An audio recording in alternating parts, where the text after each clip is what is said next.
Dokumentado po iyan. Kahit anong gawin ninyong claim, nagwardyahan ko na po ang lahat na iyan. Kaya nga, kung hinaharangan niyo pa rin ako, lahat ng nilalapitan ko na tumulong sa akin, hinaharangan ninyo dahil kayo ang may-ari, dahil sa inyo ang pera. Ang hindi ninyo nalaman, paano kung na-devalue na iyan at nag-collapse na lahat ang kabangkuhan. Nagpapasalamat ako sa aking kapatid na tumayo para ilaban din ang sangkatauhan. Kayo ang pinaaral sa sistema ng banking system kung paano labanan ang katiwalian mula sa United Nations up to the World Court, up to the International Court of Justice, up to the International Criminal Court, Bank, International Settlement. Lahat ito kaugnayan sa mother account. Salamat. Alam ko na walang tulugan ang buong mundo na pinili para ayusin ang ating sistema. Marami sa inyo. Hanggang doon lang sa nakikita ninyo. Pero hindi ninyo inalintana na meron palang matinding puwersa ng kalangitan ang nakasubaybay sa mga pangyayari na hindi ninyo nakikita. Kaya nga, nung isang araw, humingi ako ng signos, senyales, kung paano ipakita ang kapangyarihan ng kalangitan. Humingi ako na ipaputok ang bulkan, kaya nag-alboruto si Taal. Bato-bato sa langit, hindi ako katulad ng iba na may hawak kunyari na sila ang nag-utos, sila ang may power. Sa akin, hinihiling ko dahil lahat iyan may mga hari na nakabantay. Hari ng kabundukan, hari ng kalupaan, hari ng kailaliman, ng kalawakan, lahat ito, the four corners of the world, the 7 continents of this entire global earth, meron pong mga hari at reyna iyan. Iyan ang hindi ninyo alam. Kung bakit si Queen ay binigyan ng kapangyarihan ng mga hari na iyan. The 72 kings of the day and the 80 kings of the night. Hindi lang yan. Mga lola, mga reyna, na yan ang nagbabantay ng kalikasan. Kilala nyo ang mga iyan. Subalit hindi ninyo ninanamnam ang mga kapangyarihan ng hindi nakikita. Ang nakikita nyo lamang yung physical, yung ginto o yung pera. Hindi nyo nakikita ang kahalagahan ng hari, ng apoy, ng hangin, ng lupa, at ng katubigan. Na siya ng silbi kung bakit tayo nabubuhay sa mundong ibabaw. Nitong Holy Week, Ninamnam niyo ba muli ang inyong buhay? Ang inyong pagiging tao? Kayo ba ay tao? Nagpakatao ba kayo? Dahil ang mga nilalang na hindi nakikita ang hinihingi sa atin, magpakabanal tayo. At iyan ang dahilan na meron tayong fasting sa Islam. Meron tayong fasting din sa Christian. Para linisin ang ating katauhan, ang ating katawan. Para maging malakas ang ating kaluluwa sa laban ng bawat pagsubok na dinadanas natin sa bawat araw. Kaya nga minsan, maswerte kayo dahil kayo nag-aantay lamang. Si Queen malaki ang responsibilidad. Nakabalikat ang mundo. Nakabalikat ang sangkatauhan. Kayong nag-aantay. Kaya niyo pa bang sumbatan si Queen? Kaya niyo pa bang sabihin na walang kwenta ang misyon na ito? Ayan patunay. Dumating na ang iba't ibang pwersa ng ibang countries. Dahil kailangan na nilang protektahan tayo. Kailangan na. Dahil sa kayamanan na punong-puno sa ating soberenya. Oil, gas, deuterium, mga gold na nakaimbak sa ating kalupaan. Na iyan ay noon pa dinala dito ng World War I, World War II, at ng lahat ng mga lolo dahil pinili ang isla ng Pilipinas. Kaya hindi kailangan paghiwa-hiwalayin ang Luzon, ang Visayas, Mindanao, Sulu, Palawan, Sabah, Sarawak, Kalimantan, Bulungan. Iyan ang Luz Biminda na tinatawag ng ating mga lolo sa panahon na inihanda, itinakda para sa panahon ng ginintuang panahon. Ito ang tanglaw ng bukas. At ang bukas ay ngayon. Mahiwaga, kaya kailangan maging malapit kayo sa inyong pinakailalim na pagkatao, na yan mismo ang espiritu na kailangan natin linisin para sa bukas na matamasa natin ang grasya na walang hanggan.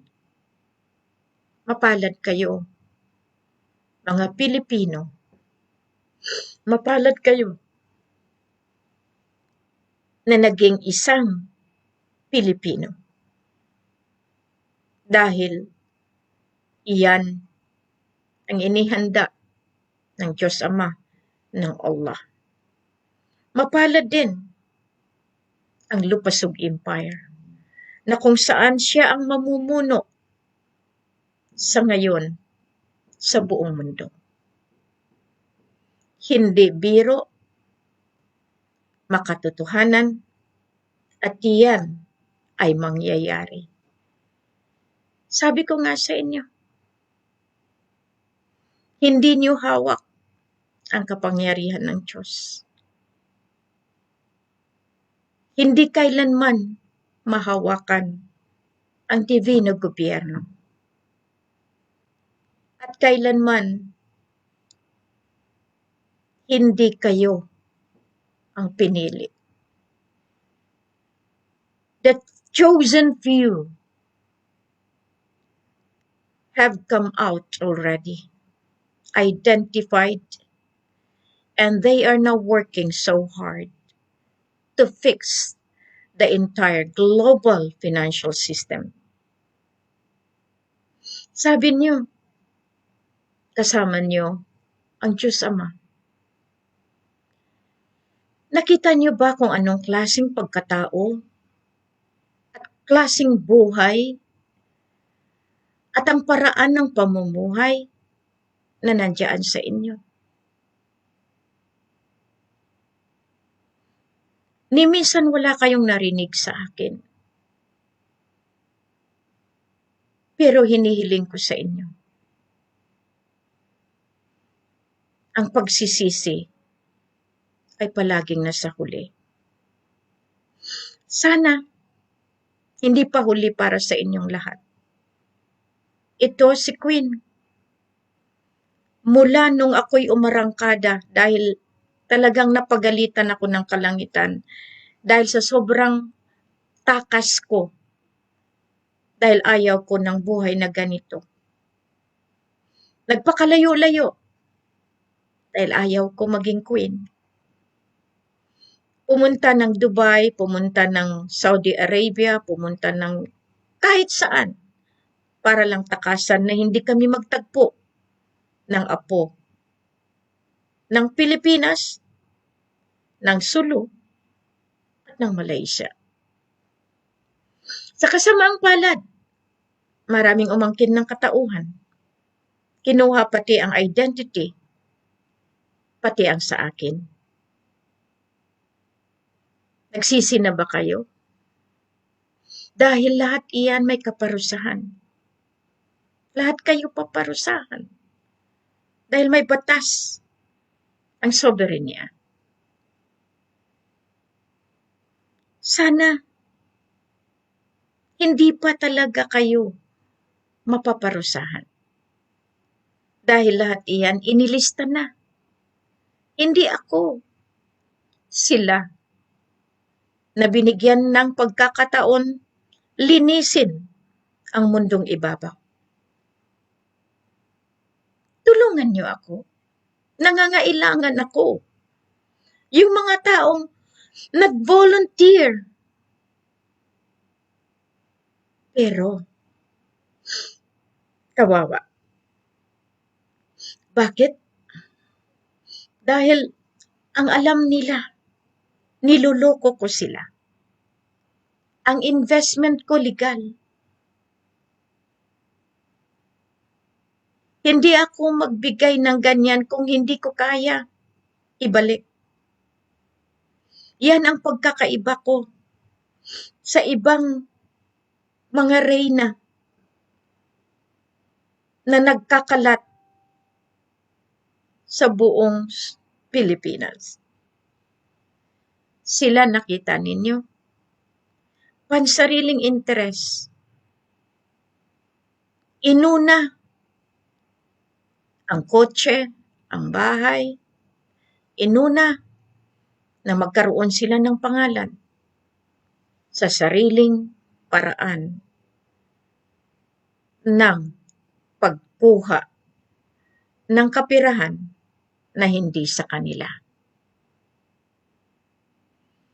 Kung nakikinig man kayo, ang Maharlika ay tinapos ko. Walang Maharlikang lalabas. Pasensyahan tayo. Dahil inabuso ninyo, ginawa ninyong paraan para kayo makilala, para kayo ay maka-scam. Scamming is misrepresenting the truth. Panlilin lang. And yet, ako pa ang inyong inakusahan. So sa ngayon, anong nangyari sa inyo? Lahat ng bintang ninyo balik sa inyo. Hindi niyo kaya lagpasan ang katotohanan ito. Ayaw kong umiyak. Pero tumutulo ang luha ko dahil naaawa ako sa inyo. Naaawa ako na bandang huli. Hindi ko na kayo mabuksan pa ng pagkakataon. Dahil hindi na ako ang kausap niyo. Meron na aka-assign para sa sistema. Meron na tayong presidente na handang magpakasakit. Meron na tayong mga opisyales na nandiyadyaan na. Lahat ng ginawa ko, ang papo, huwag niyong angkinin dahil meron po yung kasulatan. That is peace and prosperity against poverty and oppression. Meron po yung mga kasunduan ginawa. Kaya yung mga ginawa ko, yung lahat ng maharlika, renew your contract of agreement. Meron tayong mapilindo, kaya nga inassign ko yan, Dato Puga. Lahat ng SIC, may halaga po yan. Hindi iyan biro. Dahil nga noong araw, ang Pilipinas ay under sa lupasog. Kasi ang lupasog, nasyon na noon pa. Before the conqueror arrives. Pero hindi tayo na-conquer. Kailanman hindi sumuko ang mga lolo sa Mindanao, Luzon, sa Visayas. Ang lolo gumawa ng mga kasulatan, agrimento. At yan ang pinangahawakan ni Queen, ni King. Kaya kami nanalo. Kayo ba meron yan? May pinangahawakan kayo? Wala. Inilabas ko na yan, yun nandiyan. Kahit anong gawin ninyo. Kahit pumunta pa kayo sa World Court, sa International Court of Justice, o kahit saan pa man, magpaligis na lang kayo sa pison o sa train dahil naunahan ko kayo. This is what you call who is destined to be as blessed by the heavens, the earth, and the earth below is the winner, and the winner takes it all. I did it, and that is the miracle of today, and that is the blessing that I'd like to share with you in this Easter Sunday. Panalo tayo. Pinanalo ko kayo. Ang hingi ko na lang sa inyo, dahil sa sobrang harang ninyo, naipit ako sa bayarin ko. Meron na dapat akong mga share, di ba? Alam nyo rin yan. My lawyer, my financial team, alam nyo rin yan. Nasaan? Sana inisip nyo kung gaano kahirap ang dinaranas ni Queen para sagipin kayo lahat. Pero wag nyo sanang dagdagan ang hinanakit dahil masakit sa masakit na talaga iyan. Marami akong inaayos kahit bugbog sarado ang aking katawan. Maraming sakit, maraming hapdi. Hindi ako umuurong sa bawat pagsubok. Kaya nga sinabihan ko ang mga lola kanina sa Engkantado. Kailanman hindi ako susuko. Kailanman. Lagpasan natin bawat pagsubok. Ako'y awang-awa na sa inyo. Sino baga ang lumaban para ipahinto ang vaccination? Si Queen. Sino ba ang lumaban para ma-stop ang Sabah standoff? Si Queen at si King. Zamboanga standoff. Konspirasiya ng 44 Sapmen. Pagla standoff, Marawi siege. Nandiyan kami ni Kuya Raja. Yung iba, sa sobrang tingin lang sa pera, iniiwanan kami. Instead na nandiyan na, sila na ang nagpakilala at sila na ang hari. Sila na ang mga dato. Instead itulong sa akin, inuna nila ang sa kanila. Iyan ang naging problema. Kaya napagalitan ako ng lola. Masyado akong mabait. Iyan ang iniyakan ko. Alam niyo ba, pag naparusahan kayo ng engkantado, kaluluwa ang kinukulong, hindi katawan. Yan ang dapat ninyong maintindihan. Akala niyo madali maging queen? Mas matindi ang spiritual na parusa. At yan ay ranasin niyo. Dahil mangyayari na ang divino gobyerno. Ibinalik ko na kayo sa pamumuno ng Diyos Ama. Hindi na kay si Roy. Wala na lahat ng luho ninyo. Wala na lahat. Ang pagiging ganid nyo sa kapangyarihan kasi batas ng soberenya ang hahatol sa inyo. Ayaw nyo pa rin? Ang problema nyo, kahit dumiretso kayo, wala kayong budget. Wala kayong panggastos.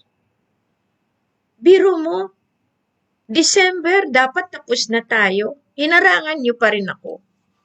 Saan ka ngayon? Na pinuntahan ko. Ang tanong, buhay pa ba kayo? Sa sobrang pagharang nyo sa akin. Dahil ang batas ng soberenya, hindi basta-basta. Kung gusto ninyong malinis at maging matuwid at makamtan ang tunay na pagbabago, umpisahan ninyo dito, sarili nyo. Pamilya, bago sa barangay, sa komunidad, bago sa municipal, sa regional, at sa national. Yan ang pagbabago na kailangan natin. Kaya, ito si Queen lumalaban hanggang kamatayan na makamtan ng lahat ang kaginhawaan, ang tunay na kaunlaran. Kaya nga naaawa ako sa mga sumusugod na kunti ang utak, ginagamit ang kapangyarihan sa mali, nagagamit ng mga totoong scammer. Bakit kailangan niyong gawin iyan? Gagamitin niyo ang logo ng Security and Exchange Commission para lang kilalanin kayo na kayo ay totoo? Na hindi niyo alam na yan po mismo ang maglalagay sa inyo sa kalabuso. Gagamitin niyo ang DILG na may basbas kayo. Pero panluloko naman ang ginagawa ninyo. Mali po yan. Ngayon, sa passage natin ng Peace, Defense, Economic Development, Healthcare and Learning Program, and Renewable Energy, and behind all of this, the backbone of this roadmap is the oil and gas deuterium of Liguasan Mars. Up to Agusan Mars, up to Surigao Straits, dahil yan ang pinaka-bulwark ng deuterium.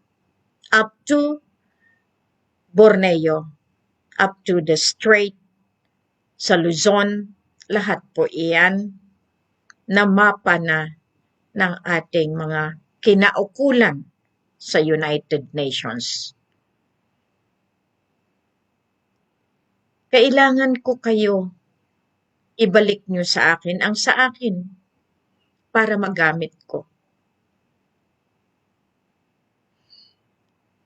Hindi ko na kailangan magpangalan.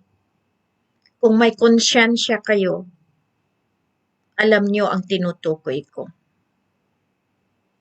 Sana noon pa, marami na akong natulungan. Alam nyo ba,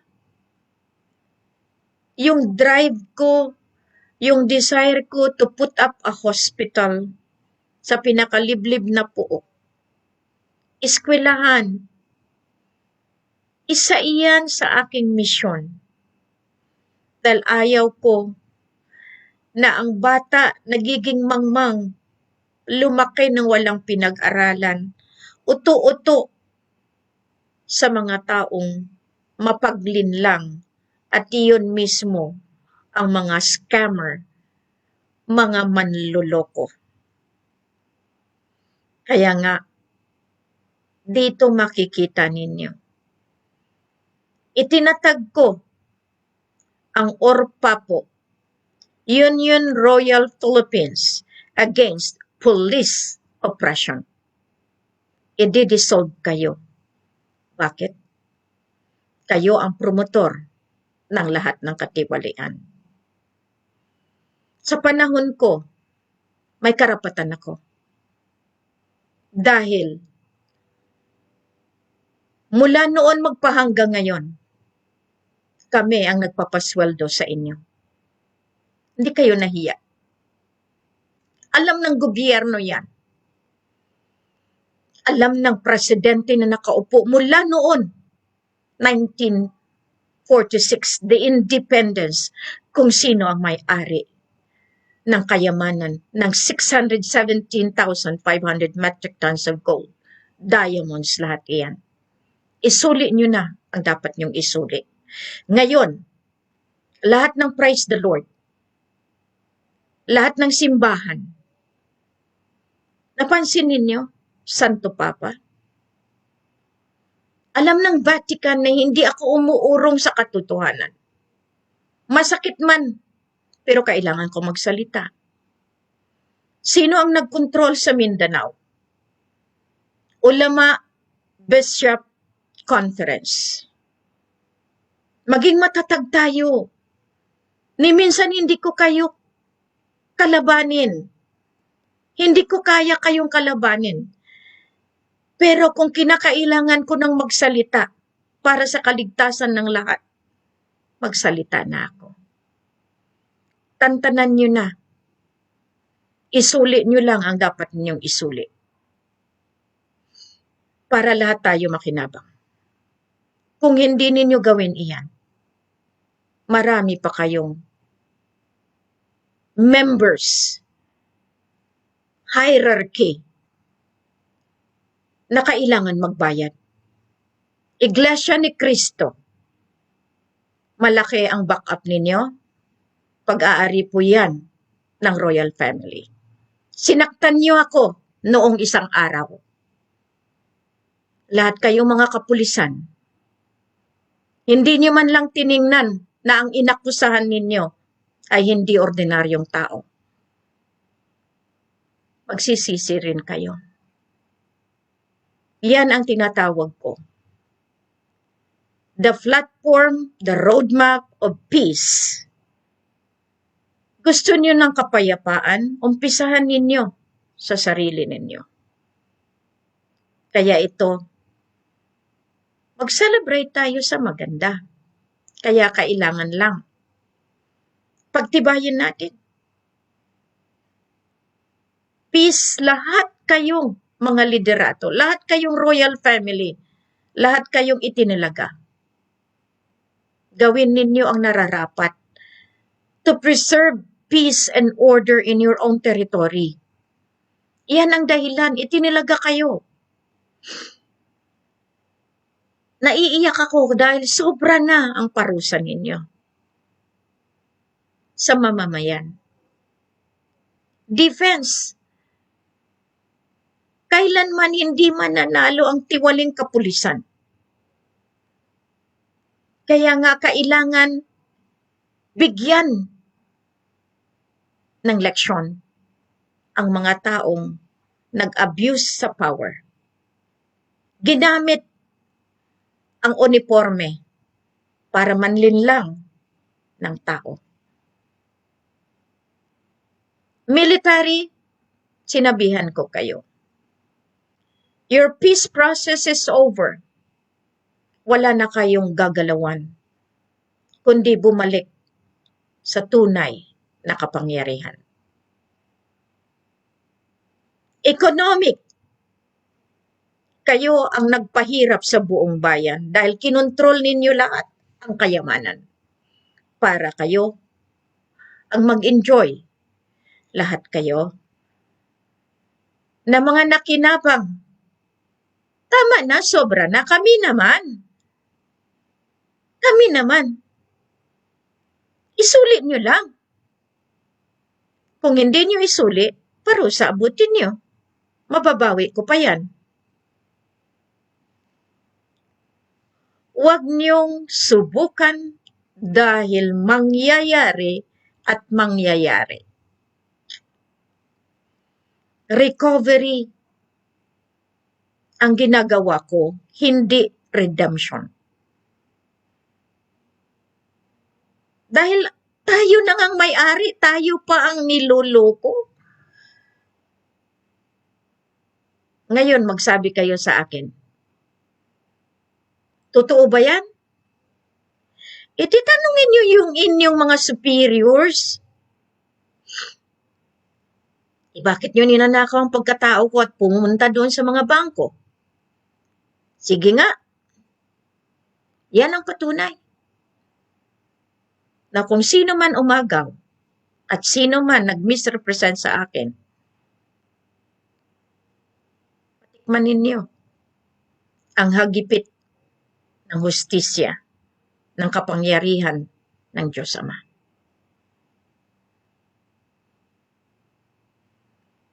Grabe.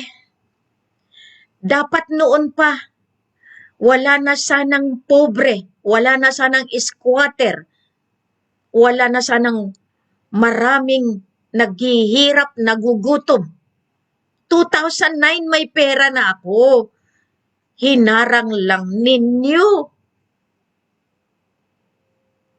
Kaya nga, sa akin na nga, ako pa ang nagmamakaawa. Iyon ang masakit.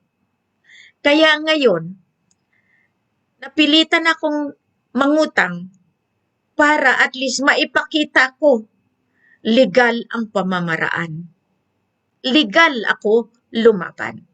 Mula korte ng United Nations hanggang sa baba. Legal. Diyan ninyo makita. Tapos paratangan yung scammer, ay mahiya kayo sa balat nyo. Ngayon, peace, defense, economic. Binawi ko lahat ha. Ang akin at lahat ng economic program ko, sundin nyo. Investment program ko, bigyan nyo ng pagkakataon. Kung may pera kayo, bigay nyo na, invested. Kailangan ko eh. Dodoblihin ko pa. Or baka maging triple pa ya. Umalay mo. Pag lumabas iyan, yung 100 nyo, yun ang totoo na kaya ko magbigay. Lagpas pa doon sa sinasabi ni Tiburcio Villamor Marcos at kung sino dyan. Dahil ako merong pruweba. Isa pa. Sa healthcare and learning program. Healthcare. Kawawa ang pasyente sa mga public hospitals, walang doktor, walang mga facilities, at ang pinakamasakit, kung wala kang pera, hindi ka tatanggapin. Yan ang mga aayusin natin. Ngayon, ang doktor, the highest form of business. Hindi ka pwedeng maging doktor kung hindi ka milyonaryo. Hindi ka pwedeng maging doktor sa isang ospital kung hindi ka muna magbayad ng 1.5 or 2 million para ma-accommodate ka ng isang tertiary hospital. They became a business. That's why kawawa ang pasyente sa professional fee. Diyan pala kayo? Naaawa ako. I am a nurse. And I want a hospital that is free from people na kailangan, nangangailangan. Masakit. Ayaw ko lang umiyak. Ayaw ko lang umiyak. Pero pag wala kang pera, patay ka talaga. Mamamatay ka. Dahil kailangan deposit mo na bago kanila bigyan ng sagip na buhay. Paano kung wala kang pera? Learning. Bakit kaya hinawakan ang learning, ang school, ng mataas na official? Dahil nandyan ang pera. Pasensya kayo. Alam ko kasi ang trade ninyo. Lahat ito aayusin natin. Ginawa nyo kaming mangmang sa Mindanao para hindi kami makalaban. Ginawa ninyo alipin ang mga tao para hindi makaintindi sa tamang proseso at sa tamang pamumuhay. Learning program. Renewable energy. Lahat ito maaayos natin. Kaya nga yung mga electricity, lahat ito, pinaghandaan natin iyan. So sa ngayon, ano ang mangyari? Anong mangyari sa atin sa panahon natin? Iyan na yung pagtawid natin sa magandang buhay. Mamarapatin nyo na. Sumurrender na kayo. Dahil inutang nyo lang naman ang pera ng mga lolo. Kahit anong gawin ninyong tago, lumabas eh. Bakit hinahayaan nyo yung mga scammer? Yung totoong scammer. Yung mga nangungulekta. Bakit ako hindi nyo tulungan? Meron akong pruweba. Na kung hindi dahil kay Queen, meron ba kayong asahan? Meron ba kayong oil field na ipagtanggol? Dahil bayaran mismo militar, sumusuporta sa mga claimants na mga gobernador. Masakit, di ba? Naririnig niyo ako? Masakit sa masakit. Pero wala tayong magawa. Yan ang kalakalan ng mga kabal. Kailangan may alipinin sila, meron silang ginagamit para sila ang kilalanin, para sila ang may karapatan mabuhay, at tayo ang kanilang biktima lamang. It's over. There are things that you should understand, that this life is full of sacrifices. Pero kailangan natin, at this time, at least, ma-enjoy lang natin yung katawang lupa natin na magiging equal tayo sa pamumuhay. Nahihirapan din ang mga engkantado. Nahihirapan din ang mga incan spirit. Nahihirapan lalo ang mga awliya natin sa pagbantay sa atin. The 7 elders. Lahat ito, alam niyo ba? Masakit.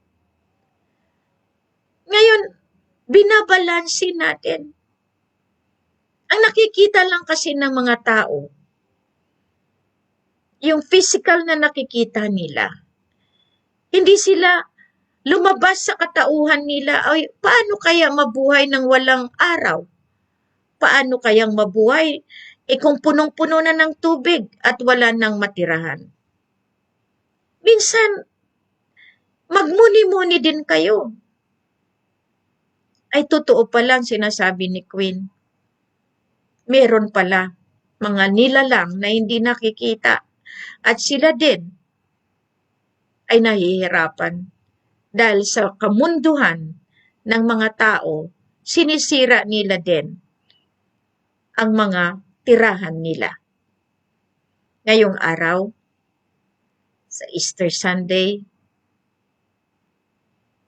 at least nakita ninyo kung gaano katibay ang year 2024. Nagsabay ang pag-ayuno ng Islam at ang ayuno ng Christian para sagipin ang ating mga kapatid na nalugmok na sa kahirapan, na nasabak sa giyera nang dahil sa mga taong ganid sa kapangyarihan. Ipinagdarasal ko kayo, kayong mga inagawan ng tirahan, pinapagiba diyan sa Cebu, sa Iloilo, pinapagiba mismo ng mga gobyerno, mga liderato, dahil gusto nila agawin ang inyong tirahan. Ibig sabihin, may batas pa rin tayo. Mag-antay kayo. Kaya nga, kayong mga nilalapitan ko, at kayo ay kinakausap ng mga kabal, mag-isip din kayo. Nahirapan na si Queen. Dahil ayaw pa rin nila ibigay yung sa akin. Ngayon, para maging malumanay, maganda ang flow ng release process ko. Yung enerhiya na galing sa inyo, iyon ang tinatawag ko na ambag-ambag para maramdaman nyo na ang grasya ay para sa lahat. Huwag nyo nang pabayaan si Queen para at least makita ninyo na pareho tayo. May hangad sa buhay. Kaligtasan ng lahat, kaligtasan ng ating pamilya, kaligtasan ng ating soberenya at ng buong mundo. Maraming salamat po sa inyo at naway maintindihan ninyo na sa bawat pagsubok, merong kasagutan. At ang kasagutan ay palaging merong value.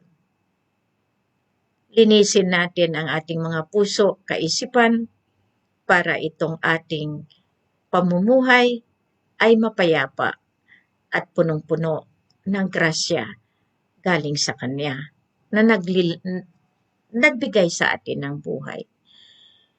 Kaya nga, salamat. Ang mensahe ng katotohanan ay namnamin ninyo. Tayo ay mahal ng Diyos, ng Allah. Mahal na mahal niya tayo, kaya pinaglalaban niya tayo. Inibigyan tayo palagi ng pagkakataon magbalik loob sa Kanya. Siya pa rin ang masunod, hindi tayo. Maraming salamat. God bless everyone. Happy Easter and Happy Hari Raya soon sa ating mga Islamic brothers. Love one another, embrace one another, and here we go. We have a beautiful earth to take care with. Magkaisa na po at tama na. Lahat po kayong manluloko, magbalik loob na rin. Maraming salamat. God bless everyone. Bye.